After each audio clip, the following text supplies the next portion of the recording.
আসসালামু আলাইকুম ওরহমতুল্লাহি ওবারাকাতুহু। প্রিয় দর্শক ও শ্রোতা বন্ধুরা, আশা করছি আল্লাহর অশেষ রহমতে আপনারা ভালো আছেন। প্রিয় দর্শক, দোয়া কবুলের অন্যতম একটি মাধ্যম হলো সিজদায় গিয়ে দোয়া করা।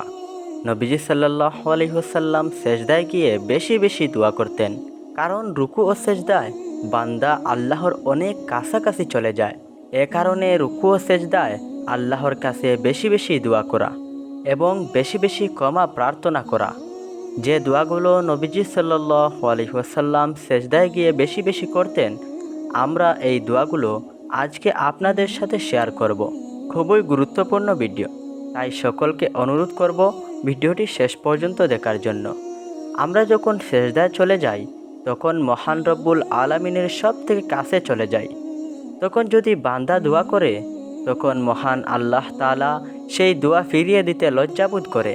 এজন্য বেশি বেশি সেজদায় গিয়ে দোয়া করতে হবে।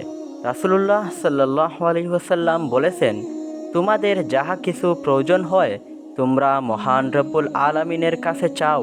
পবিত্র কালামের মাধ্যমে আল্লাহর কাছে যদি কোনো বান্দা চাইতে পারে, তাহলে মহান রব্বুল আলামিন অবশ্যই সেই চাওয়াগুলো পূরণ করেন। তবে চাওয়াটা হতে হবে সৎ চাওয়া।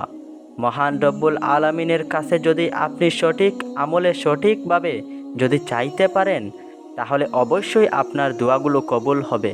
প্রিয় দর্শক, দোয়াটি খুবই গুরুত্বপূর্ণ দোয়া। তো দোয়াটি জানার আগে আমরা জেনে নিব আমলটি আমরা কিভাবে করব। আমলটি করতে হবে গভীর ধ্যানে ও খেয়ালে। আপনি প্রথমে 2 রাকাত নফল নামাজ আদায় করবেন।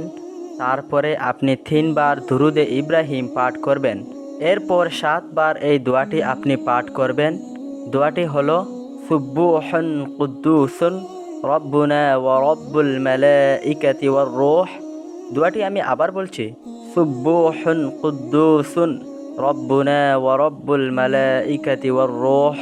দোয়াটির অর্থ হলো, আল্লাহ তাআলা পবিত্র এবং সম্পূর্ণরূপে দুষ্কৃতি মুক্ত। তিনি সব ফেরেশতাগণ ও জিবরাইলের প্রভু।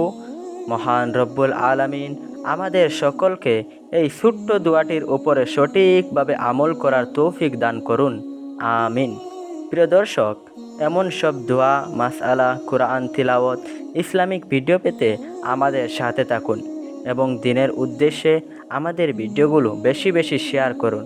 আসসালামু আলাইকুম ওয়া রাহমাতুল্লাহি ওয়া বারাকাতুহু।